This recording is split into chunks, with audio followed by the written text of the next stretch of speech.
Hey everyone, we'll just wait about 2 minutes before we get started and let everyone join in.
As Gab is just pulling up to the screen, I'll give a little brief run of show. So my name is Annalise Downey. I lead the client solutions team at Sylvera. I'm here with Gab, who's the VP of product, and we are joined by a wonderful cast of characters who are experts in the dMRV space, long in nature-based solutions. So we have Spencer, Casper, and Jessica.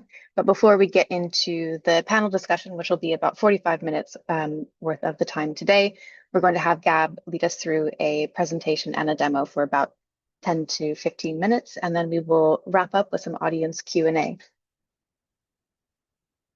Ready to take us away, Gab?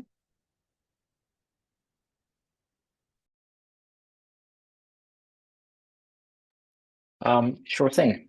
Hi, everybody. So let's get going. This was as per Annalise's intro, the broad structure to today. Myself, I'm Gab. I'm VP Product here at Sylvera, and I want to share a few pages just to set the scene, bit of a background to the great panel that's coming up in terms of the challenges that we're seeing in the space, what Sylvera is doing, and how that dovetails nicely with dMRV solutions for methodologies like VM47. So, first of all, what does the legacy or the world of the olden days look like? It's a lot of in situ measurement.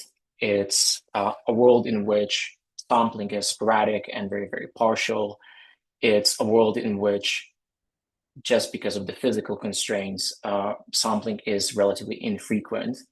So it's not uncommon for nature-based solutions projects to be monitored in situ every 5 only years odd. And we just truly believe, and that actually was one of the premises why Sylvera got founded in the first place, that it needs to boil down to data and accuracy. And if you don't have accurate carbon stock numbers, then everything that follows, the errors just start compounding. So we wanted to challenge this traditional method, and that's where, after 5 odd years worth of development, we've built something that we call Biomass Atlas. So it's a global product for above ground biomass density, canopy height, that our customers access via API, so sort of in a self-serve fashion, and use the data that comes back to derive analysis and insights that they're after. We also work with our customers hand in hand in a data as a service model, where not only we will share the data, the insights, but we'll derive particular cuts which might be of interest. So in the context of VM47 performance benchmark, and we will sit down with our customers, do a readout to understand that no stone got left unturned.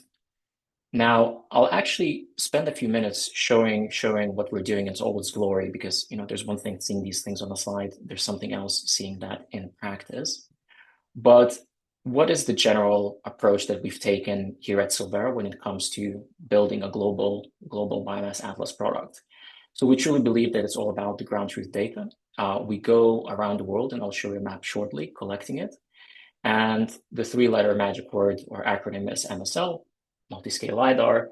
What does it actually mean? We collect data terrestrially from tripod-mounted LiDAR on smaller plots. We overfly it using UAVs, helicopters, fixed-wing aircraft, and together with the reference data, which is instruments mounted on satellites and optical data from the said satellites, we build a multi-layer model. As a first turn, we estimate global canopy height. The second step, we turn that into above ground biomass density estimates. The model is only good as the data that goes into it. This is, it could be somebody's passport with a bunch of visas and a bunch of stamps. This is where the team has been over the last 5-6 years. We have an ongoing operation in the UK, sampling more than 1 million hectares worth of forest and peatland as we speak. So the whole idea behind Sylvera's approach is to appreciate that a global model is not going to work, and there's diversity in biomes and plant functional types.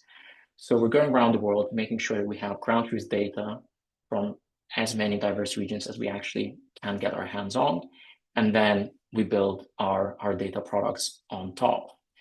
Now, I'm going to stop presenting and do a brave thing, which is a live demonstration. Here I'm just showing you a rating, and just to highlight the fact that we've built this for a very selfish, if you may, reason. We wanted to have a data layer to power all of our nature-based solution ratings, and we've been incorporating this data ever since. But what we then realized, it's interesting not to us as Sylvera, as a company that, among other things, produces carbon credit ratings, but it's interesting to our customers too for other applications. So what we've managed to do is to build these data products, which are accessible in raster format. We can summarize those as stats, point estimates with confidence intervals. We can summarize the data as well. As I've mentioned, what we produce is canopy height, which we can see in this particular project evolving very nicely until it doesn't. It's a region that has been affected by drought, which can then be translated into above ground biomass density estimates, the rise and fall of not the Roman Empire, but a eucalyptus plantation in this particular instance. We truly believe that it's very important to be transparent about how accurate our estimates are. We provide everything with confidence bands around it.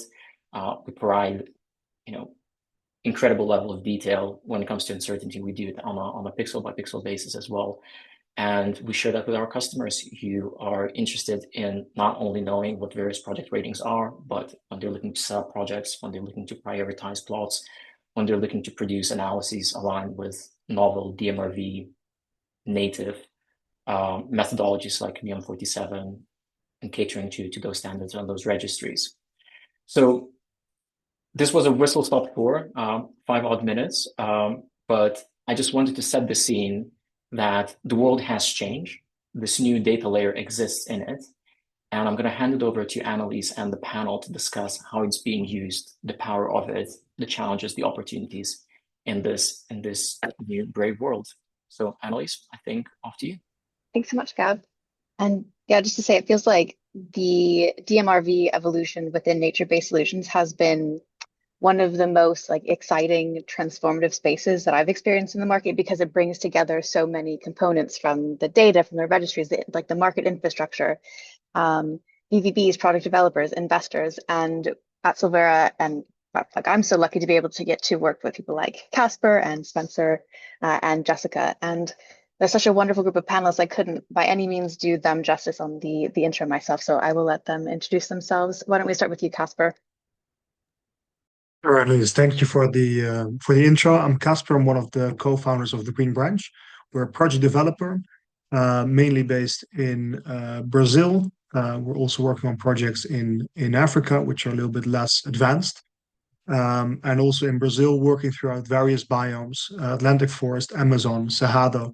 So yes, one geopolitical landscape, but very, very different in terms of biomass. And that's something I'm excited to talk about today and how that influences our dMRV choices.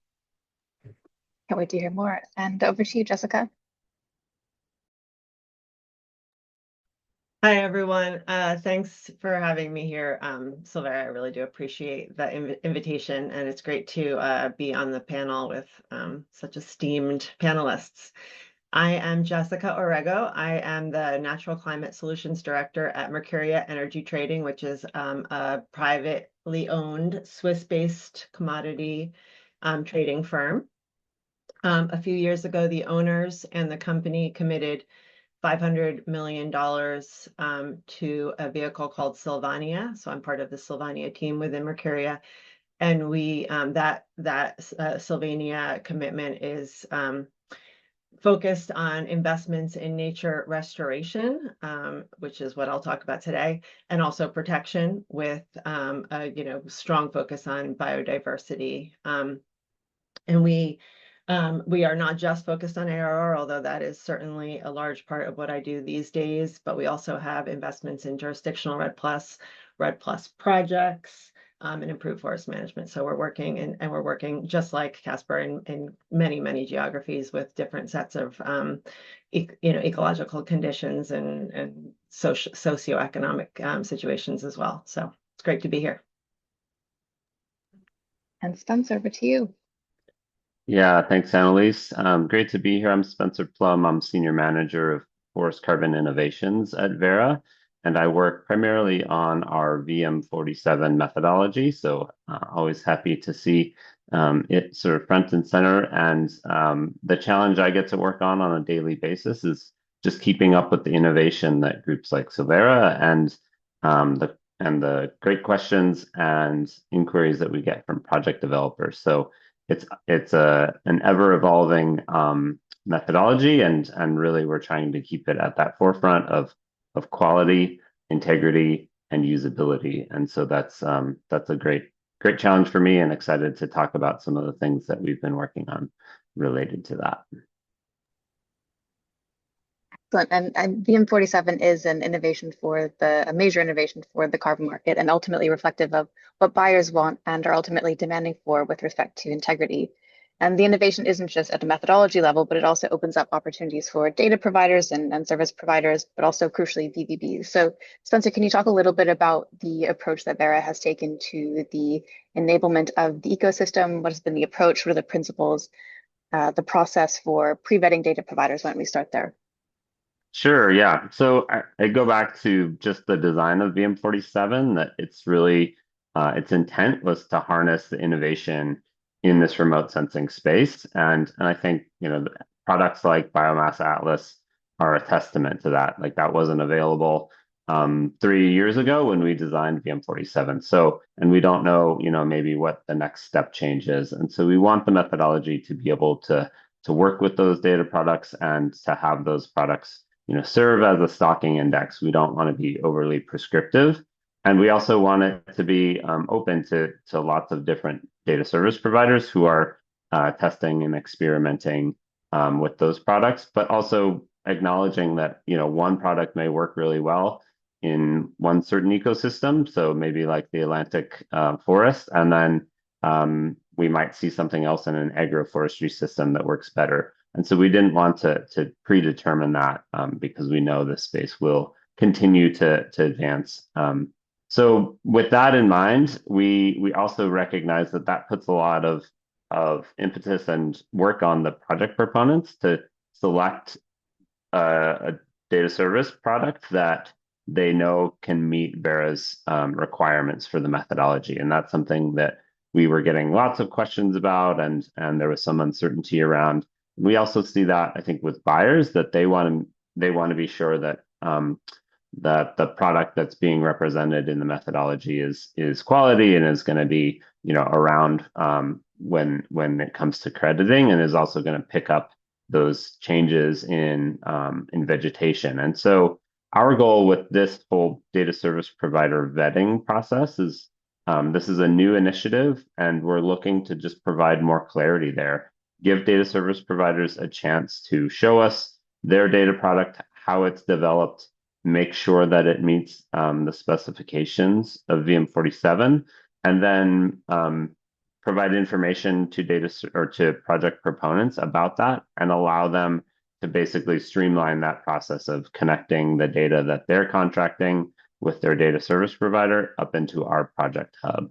So we're going to be making this announcement next week about the initial data service providers that are going to be listed, but it will be an open application.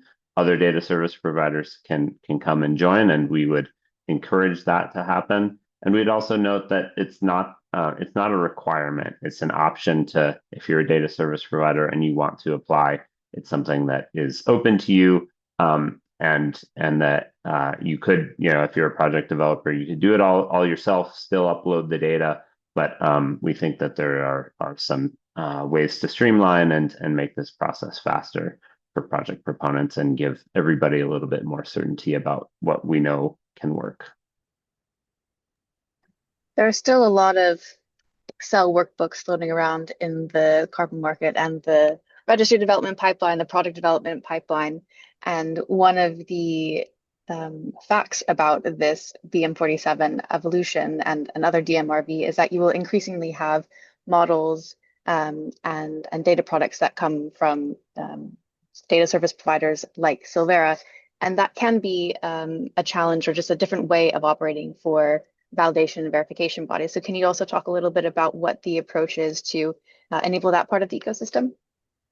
Yeah, so I think that is the other side of this coin. So we also want to make sure that validation and verification bodies are coming along with us as we are increasing our understanding of what's out there, what's available, and how it works, and how it meets VM47 requirements. So we are going to lean into trainings with validation and verification bodies and our own reviewers that are working to do the first pass on project descriptions and make sure that we're all speaking the same language, that we understand, what a stocking index using NDVI, that's acceptable, but there's also gradients of that we can also get this something like biomass atlas to serve as stocking index, and there are reasons why you may choose one or the other, but what we really need to focus on is that it just meets the requirements of the methodology. So yeah, we'll be doing that work directly with VVBs and internally, and then we're hoping that also speeds up the process of project reviews, allows project developers to have more certainty that if they're using this data service provider that's listed, that's going to help accelerate their review times. And Casper, TGB has a few projects that are very close or later in the stages, closer to the point of issuance. It's a two-part question for you, I guess. Can you talk to us about how you select VVBs, and then also the what did you call it in the prep, the triangle that exists between the VVBs, the project developer, and the data service providers that you work with? Yeah, sure. I think in selecting VVB, as carbon project, especially ARR, it's so multifaceted. There's a lot of different selection criteria, but I think one of them is also being tech savvy, right? Because there's these loads of new information, these new ways that we work with the data. You can slice it in a lot of different ways.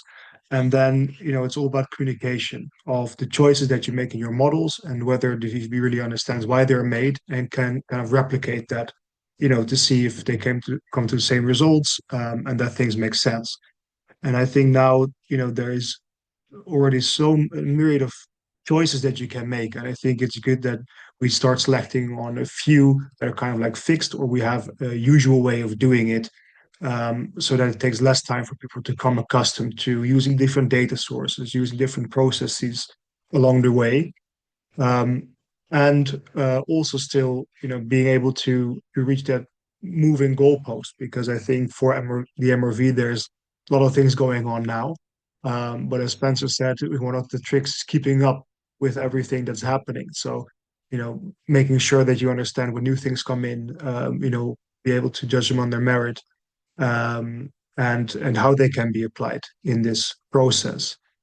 And then, to your second question, kind of, how that falls together, I think this is going to be very interesting thing to see, and actually something that we can only really see, empirically, how it will work out.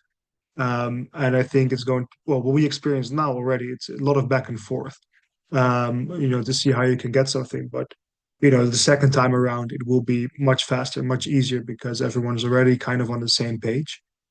So I think with, these data, biomass data sets, it's kind of a necessary thing to become more standardized, and for some to be more widely accepted, so that we can move these processes along and hopefully do issuances more often and more cost efficiently. Absolutely. And in the process of some of the VM47 and performance benchmark work that we have done at Sylvera, just like any other product, whether it's a rating or you're on the platform, I think the core of our approach is always to partner with our customers and sometimes the customers of our customers. And really in this, carbon credit rating assessment and in the VM47 work, it just becomes so clear how no one is going to know a project like a project developer. And so there's a knowledge gap that's very hard to bridge because an investor or a buyer will never have the local expertise of the project developer and some of the work of the data service provider. And in the VM47 work that we do at Sylvera is to kind of to bridge that gap, but provide a structured approach. So Jessica, with the work that Mercuria is doing, you have a growing ARR component in the Sylvania portfolio. So you're actively ramping on lots of methods, lots of different, biomes and eco regions. So how do you build the data infrastructure, the partnerships, and the process that lets you screen across many projects and build the trust that you need with the project developer in order for you to get comfortable with a project, and then also how are you integrating what's happening on the ground? And as dMRV matures, what does that take off of your plate and allow you to focus on? Okay, yeah, great question. Thanks, Annalise. A few things. So we work with trusted partners on the ground in strategic geographies, and typically what we try to do is work with the same project developer across several projects. So, we have trusted partners that we work with in Brazil, and all of our work in Brazil will be done with the exact same project developer. And we have kind of a similar situation in Mexico and in Peru. So that's sort of an easier way to work, because then we can build that trust with our partner, guide them to, they're in their hiring, and we can work, very closely together across a whole part of our portfolio. So that's kind of the way we work. And that's to us, that's critical, not just to bring our portfolio to scale quickly without having multiple different relationships with numerous developers. Which is also possible. We will make a one-off investment with a single project developer. That's not off the table, but that's not typically how we work. But we really find that helps us to kind of manage risks and mitigate and overcome challenges in projects across our portfolio, because all of our kind of risk mitigants are replicable, and so our project developers can really kind of learn by doing across our portfolio. So we're finding that to be very successful. But we need our partners to have strong forestry and restoration expertise. Some of our partners will be doing restoration and also jurisdictional RED+ in the same geography for us. So that's a separate team. So we definitely have to make sure that those qualifications are in place. And then obviously we need that kind of ability to either manage forestry professionals or to understand what the operational requirements are on the ground. So that's going to be really key to us. And then in terms of kind of tracking, we're developing and trying to digitalize our KPIs and creating also digital tools to help us track progress in terms of, fire risk, for example, or canopy closure. So like key metrics that are going to be key for helping us understanding our performance. But also, and we already have change detection products that we use for the rest of for different parts of our portfolio. So we'll continue to do that as well.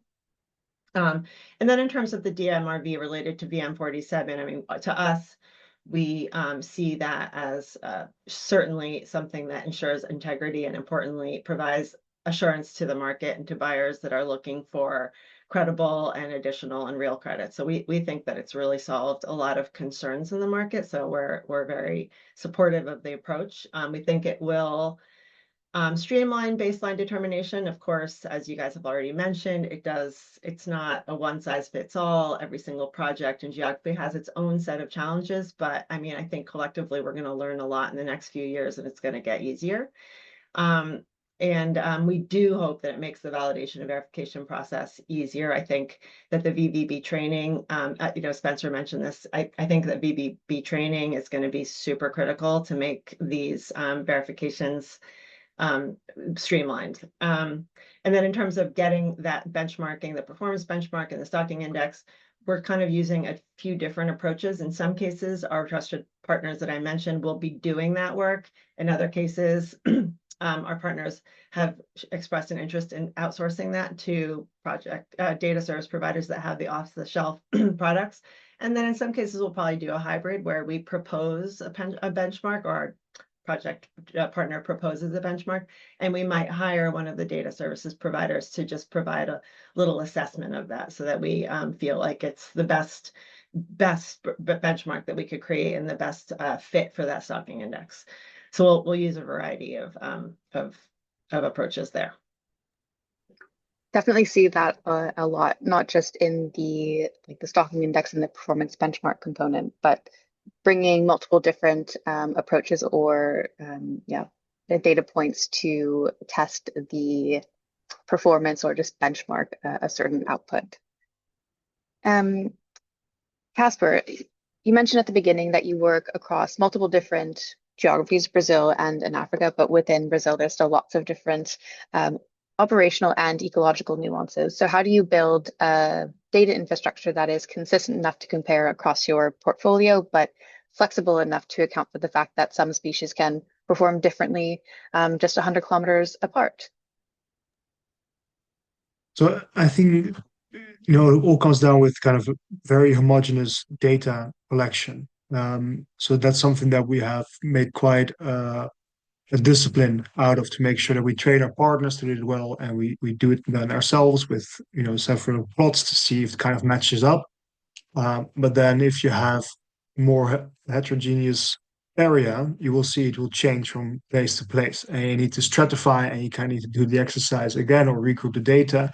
And this is all taking a lot of time, right? And depending on how many strata you have, you also need to increase your plots. Sometimes you will only know that after you've done the measurements yourself, that you might need to increase the number. So I think this is also something that I hope will be solved with the MRV. And I think, even more interestingly, like, how do we kind of like create that feedback loop from the outcome to be able to predict better? Because whenever we talk to investors that are more prone to investing in, or have experience in investing in renewables, tend to ask, what's your P90? We're like, we have no idea. We have this, really well built model, and everything that goes in it is absolutely correct, but we don't have any empirical proof to say that this is where it's going to end up, right? So I think that being able to kind of give feedback, make better predictions, close that uncertainty gap is going to be a very good signal for investors, so that they can be more certain of what they're investing in, and potentially the returns that they can make on that, and even to be able to extrapolate that to new areas, see how it correlates to soil, to altitudes, all these other things. Like, how can we actually use the data that we observe to make better informed choices from the offset? So I think that's something that I look forward to a lot. Excellent. I can see a question in the Q&A that I'll save for the end that kind of comes back to this element of, they frame it as predictive modeling, but I think just the future casting component, especially in the project development and understanding of delivery risk and where it's going to land, is definitely an interesting part of the conversation. But Jessica, Casper, you've done such an incredible job highlighting all of the different factors, nuances, like operational realities, ecological realities that go into project development and investment. Spencer, if only we could make all of this information spatially explicit, but alas. So for components like policy and these different kinds of interventions, whether a project is in a data poor region, or the information itself just can't be made spatially explicit to fit into some of this modeling, how does Verra build in the flexibility to reflect the real heterogeneity of project conditions without going too much in the direction of flexibility that undermines the rigor? Yeah, so I think of this through the lens of when we are doing or when a project is doing matching, it's really important to have these underlying factors or covariates that we can make sure that we're comparing what's in our project to control pixels that are really representative, that we think of those as basically being of the same population so that we can assess the effectiveness of treatment. And in this case, that is planting or afforestation, reforestation activities. So those layers that may not be available, the one that we see often is like the private property or tenure of the land. And so, yeah, I think we're recognizing that while we did, I think, a good job of highlighting some of the key covariates, and while most of those are publicly available, like the ecoregions and the jurisdictional boundaries, there are some of these other factors that we have seen projects sort of struggle with. I think this is one of the great things that data service provider entities can help projects with, to say, we might be able, with our remote sensing team and our geospatial expertise, get down to something that looks like a good proxy for this. And we're going to be open to seeing that. Like, we recognize that you shouldn't be excluded from having a project because the place that you're operating in doesn't have the private property boundaries or something available. So I think there is space to be able to say, show us a reasonable documentation of a different variable or a different observation that you can use as this proxy for land ownership in this case. And we're going to be, open to that. I think the more we see that, the more we'll be thinking about how do we incorporate that into the methodology, so that it's not a deviation every time, that we can just say, actually, there might be something better. So I think part of it's we want to see that evidence that it's a consistent problem, but where it is, we will update the methodology, and that's an ongoing process, as probably many on this webinar know.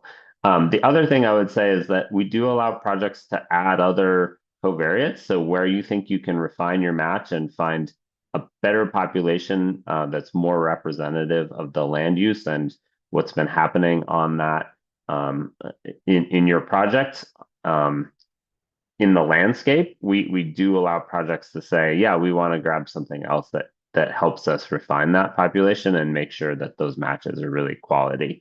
So I think it's a balance. We wanted some of that flexibility, but we certainly don't want to undermine rigor. And we want to make sure that at the end of the day, the populations you get are very representative of what would have happened in the project.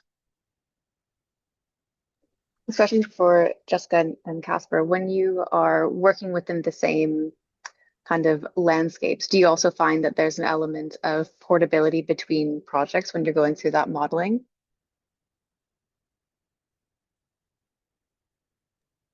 I can take that. I think probably Casper has more real life experience doing this because his projects are further along. But yes, definitely, similar, a lot of different things are going to be in play, right? So policy frameworks, applicable regulations, yeah, species mix, all sorts of things like that, rainfall patterns, not always across the board, but all those kinds of things are definitely going to be useful if they're in the same ecology. So then we can use the same growth curves and other similar cost estimates too for the OPEX and CAPEX estimates if it's in the same geography. So yes, I would definitely say that a lot of these assumptions remain the same across similar geographies.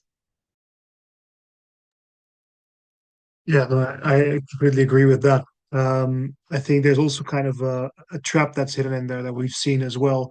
We were testing for different species that we planted, and we only had data from two different places. Okay, sorry, dog just ran in. From two different places that had the same species, but we had none of the species on the site location itself. and we saw that some of them were overperforming and others were underperforming. And then we tried to kind of like make a whole calculation, and I think, but then when we measured it on the plot that we planted, it was even different than we expected. And so I think there's also a danger of having like this false sense of accuracy, where you try to kind of extrapolate, lineate different things, and in reality, it just turns out to be different. So I think there's a lot of things that we can take from one situation to another, but we have to be very careful not to kind of think that that's going to be the way that it is.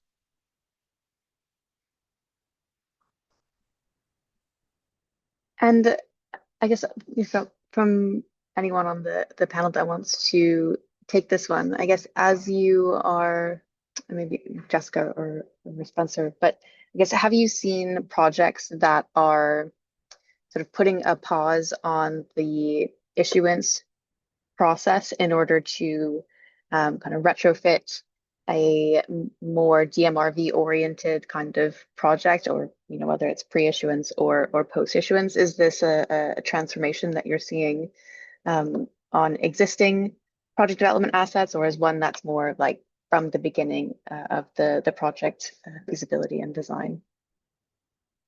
I can just start by saying we're not seeing any projects pause on issuance. I think we're seeing projects really try and get to issuance, and we're really excited about seeing those first projects come to issuance, likely in the coming months. So, I think for dMRV, when we're talking about actually doing direct estimation of biomass, that feels like the next step, the next hurdle that we really need to wrap our arms around to allow for that to happen. And that's a big lift. Like, we want to make sure that we have, again, structure in place that allows for data service providers to innovate and continue, coming up with ways to do that, but also ensuring that those estimates are very accurate. And so that, trying to find that right mix of how do we allow for innovation, how do we benchmark this, how do we make sure that accuracy is sort of the paramount aspect, but then that just takes work, that takes time for us to wrap our arms around how to do that in a global system. I think if we were working in single country or a single ecosystem, it might be easier, but to do that globally is quite a challenge. So we have our eyes on that. That's really something that we see as important. But for now, I think VM47 opened this door. We're comfortable with this being the approach. We do think that it's this continued progress towards dMRV, and we will get there sooner rather than later. Why don't we dive a little bit deeper into this topic of AGB versus NDVI, because it sits right at the heart of a lot of the decisions that one makes today that might lock you into something that undermines future issuance volumes. And so NDVI is accessible and widely used, but it's a greenness signal, and it can't directly measure biomass, and it also saturates as canopies close. So AGB, or above ground biomass, gets us closer to what really matters for the heart of carbon accounting, but it also involves more layers of modeling uncertainty. So Casper, why don't we start with you, as you are looking at the options that you have available to you today. How are you deciding what is right today? How are you evaluating potential future trade-offs? Sure. So I think it's good to say I'm here in lieu of Miriam, who's our CTO, who can speak much better on this, especially on, let's say, the technical considerations.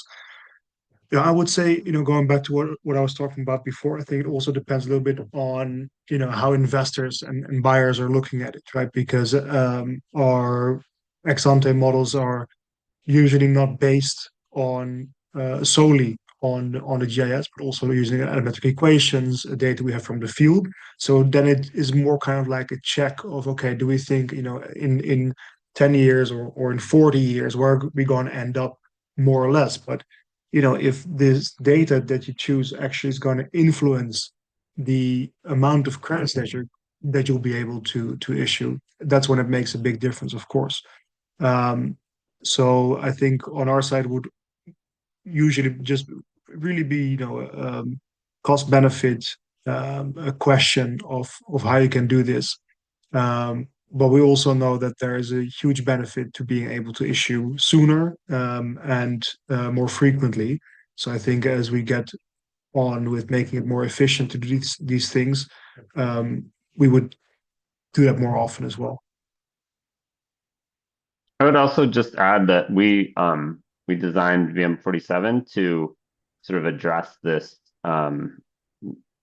need for change within a project, right? So we do allow for projects to be able to update their stocking index. So that could look like where they initially do their matching using an NDVI approach, and then something comes along that's better. As long as you're using that data set in both your project and your controls, I don't see an issue with that. And we want them to document the relationship with above ground biomass, through direct field estimates or field plots. But we do see that as like a central part of the methodology that as this information gets better, you should be able to update. That should give us more information about actual performance. And so that was a conscious design decision in VM47, and I think helps address this. Right now, maybe we only have NDVI or we have to use NDVI because that's what's available when we go back and do our matching, but it shouldn't preclude us from using something of higher resolution and to address those issues around saturation. I'm going to shift us to the last planned question because I see a lot of audience Q&A coming through. I hope that doesn't give all the panelists nerves, but I guess last question. Inevitably, practices will evolve, as we have mentioned. Methods will change as science advances, and we learn from implementation and what happens on the ground in these projects. It's a feature of the market, not a bug. So let's end with an open question. How does dMRV underpin a continuous improvement model for individual projects, portfolios, and the integrity of the asset class of ARR, potentially nature-based solutions as a whole? How about Jessica? Let's start with you. Yeah, thank you. Also, just a point on kind of the previous conversation, I don't really have a lot to say about the trade-off between NDVI and above ground, except that I think for us it's going to be case by case, but we really haven't gotten there. But just to point out that, I mean, and it's very obvious, I'm sure to you guys, that at the early investment stage, we haven't done the performance benchmark. So when we're looking at our initial models and our initial investment package, we have to also assess what the assumptions are for determining the baseline. What is actually being put into the carbon calculations as the baseline in the absence of having that performance benchmark established yet. I mean, dynamic baselines are inherently unpredictable, of course, and that's part of why they're so credible and rigorous and great for this market. But it's hard at the early stage because we don't really know what it's going to spit out in advance. So that's just kind of an added little challenge where we have to really look at what is being assumed and kind of what those assumptions are. But anyway, getting back to the question about what we're going to see in the future. I mean, I think dMRV tools are going to be key. They're going to be key for continuing the baselining and making it credible, but also in helping us collate the information that we need to assess portfolios on the individual portfolio basis, but also across the entire market. I think it's going to be really critical to understand how the impact that the ARR is making in this market. Most ARR projects are still kind of in their early stages, so it's pretty clear that we're going to learn a lot in the next few years, not just about dMRV approaches and how those stocking indices really hold once like canopy cover closes in different ecosystems, for example. I think that's going to be really important to us and to everyone here on this call. But also, I think we're going to learn a lot about native tree restoration. There's a lot of small scale examples of ANR and native tree restoration globally, but there's not a lot of large scale examples. So we're going to see a lot of successes and failures. And I think that the failures are going to be just as important as the successes to guide the next phases of restoration. I think there's going to be a lot of very important R&D as well that will also influence how we make decisions related to restoration in the future. I think, I think Casper mentioned this, that, right now our ex-ante estimates are based on growth estimates that are not informed by a lot of data yet. So we have to make a lot of assumptions. Of course, we look very carefully at how rigorous they are and make sure that they're conservative, but we're going to have real updated growth curves for a lot of different native species that currently we don't have for. So that's also going to be something that is going to be a benefit from this large amount of ARR projects that are being developed. So, I mean, I think we're going to have a lot of lessons learned. And as you say, Annalise, that's just a feature of this market. And I think that it's going to be very helpful for the future of restoration. And also how just genuinely exciting for A&R projects and to see how it evolves and what different interventions can do. Spencer, why don't we move to you? Sure, yeah. So a couple areas. So I think integrating these same approaches into improved forest management is an exciting opportunity as well. So we think that ARR was the first to go in the nature-based space, and we are already seeing other standards take that leap into improved forest management, and we're also pursuing that opportunity. I also think that there's the direct estimation of biomass is a clear one. I've talked a little bit about that. But I think that the unlock for a lot of projects is earlier crediting, that like dMRV does mean that, and maybe more frequent crediting. I mean, you have to wait for the trees to grow. That's ex post nature of things. But as soon as those trees grow, I think having a pathway to credit issuance that's faster and more streamlined is something we are working on in Verra and for other methodologies, and we can move a lot of that over to VM47 once we have sort of our arms around direct estimation or some way to proxy that. So that's I think a couple of the key areas, but there's obviously more. I think just the transparency on projects, like being able to see that performance, being able to see those changes on the landscape, like that's a great storytelling opportunity as well. Like people should be really excited to show not only the pictures, but also those changes on the ground so that you can kind of see it happening at scale in situ. I think that is going to be a real boon for project developers and for the space in general. Casper, why don't you take us home?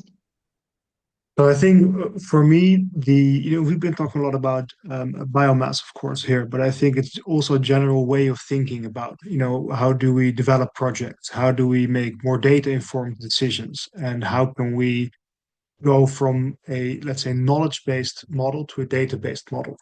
And I think the key word there is also somewhat predictability in a sense, right? I think this is what was missing a lot. But also maybe not just for this one, but also for insurance premiums, for example, or how do we price in certain biodiversity or social impact? These are things that are also very difficult to measure. But if we can find ways, use the same type of thinking that we're doing now for AGB, then can we actually find more correlations between them? Can we actually find how it influences price? Can we make some choices that now we argue for because we say we are the buzzword was high integrity project developer, and we want to do these things because we believe that makes it.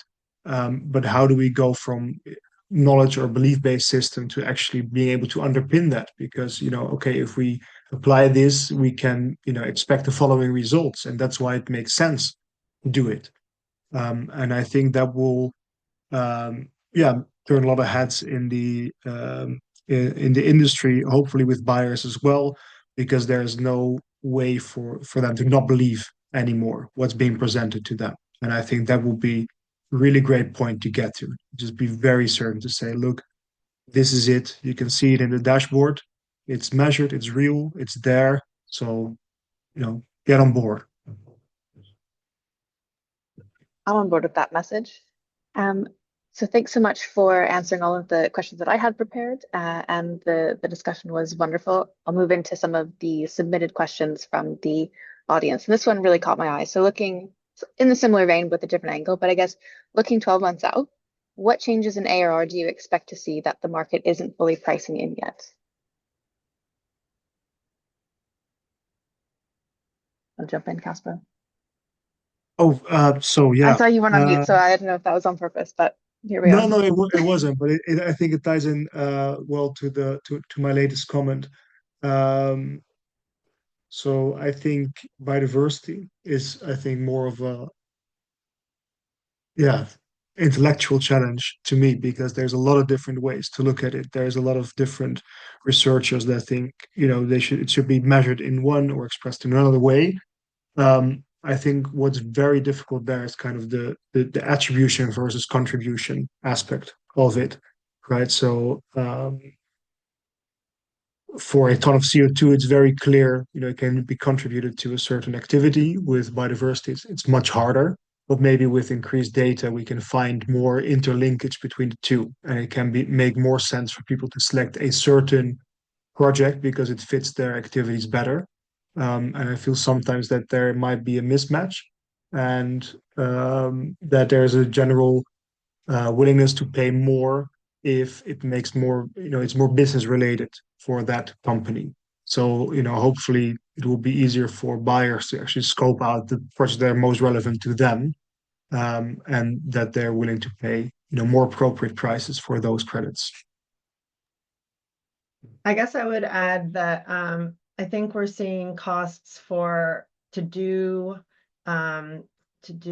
stakeholder engagement and implementing strong social safeguards probably higher than maybe what would have been spent in years past. I think the market is extremely focused on IPLC engagement, and so are we. But to do it properly and have that kind of transparency in the grievance mechanisms and the broad scope of participation from local stakeholders, I think it does add costs. And it's absolutely crucial work.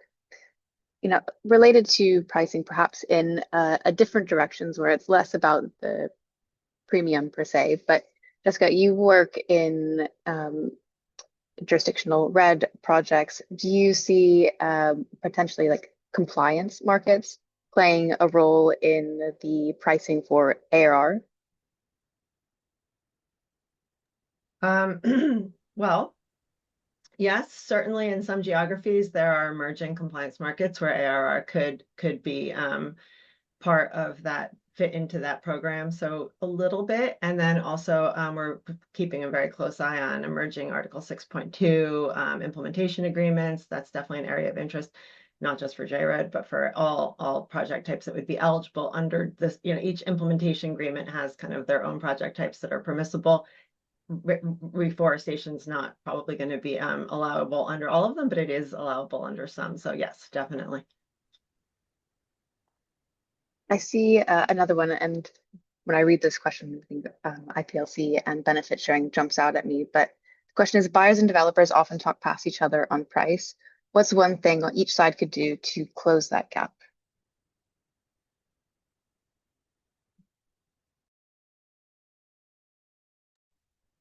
Try to go at it. So I think, I mean, at the Green Branch, I think there's multiple ways to get to a price, and I think the one that we are most inclined to work with buyers, because in fact, many of the buyers that make projects happen, do it on a forward contractual basis. And for us, the key there really is transparency, and our price in that sense are largely cost based. And what's very important there is just to go line by line and communicate very clearly why it's important for the success and the quality of the project that it is in there, and that these are, in the largest part, it's non-negotiable if that is the quality of project that you want to have. So yes, we can do concessions, but it will not be the same project. And I think that this transparency I see as one of the only ways to really reach that gap. And there's also some buyers that have really good, and investors that have really good knowledge. So they can also help you maybe to say, look, we think your monitoring costs are kind of high. We see these other solutions. Maybe we can work together to bring it down, or work together to bring down the cost of finance because they can have some more beneficial credit lines, for example. So yeah, really transparency, and creating, be in a shared reality, right, of why these things are important.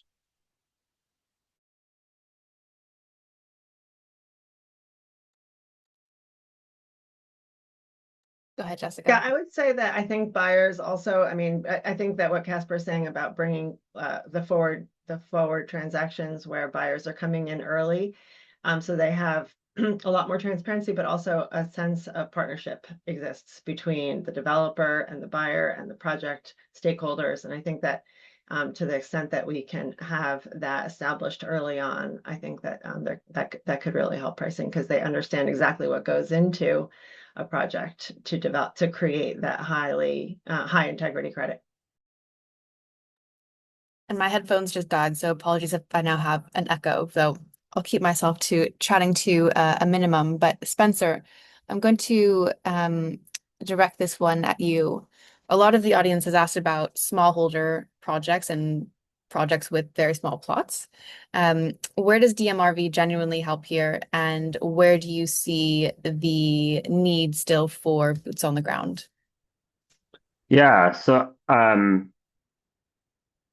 as data service provider, have sort of also been talking to the same project developers. I think we've heard this loud and clear, and what we've seen in the space is that this finer resolution, like being able to detect changes at really fine scales, is really important. So I think data products that are relying on Sentinel imagery or even 25 meter by 25 meter imagery, like that gives us good enough resolution to detect changes in those places.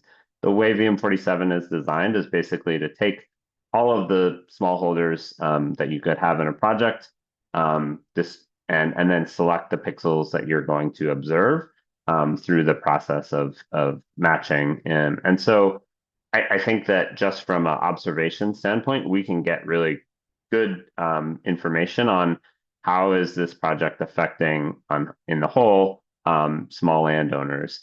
I think that we also need the field measurements, and that's really where communities can be involved, and where we want a presence on the ground, but it's not realistic to have every single landowner measure, the tree growth in their on their land. And so we also allow for randomized sampling of those plots. So we think of that as like, it's like working in a large landscape, but it's, all those pixels are distributed across a broader geography. And so I don't see, I know there are other challenges associated with getting everyone enrolled and making sure those agreements are in place. And so I think that's where most of the work comes.